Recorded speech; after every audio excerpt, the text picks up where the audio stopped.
Mundo sin corazón. Una voz distante, sin confort. Un acto irritante, sin honor.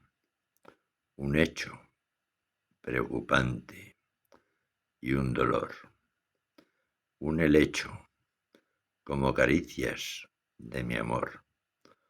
Un mundo sin comprensión. Una cabeza desbocada, sin razón. Un amargo encuentro, un desolado corazón, una herida abierta, una oscura desazón. Vivir a veces torna maldición. Son textos de Miguel de Asens.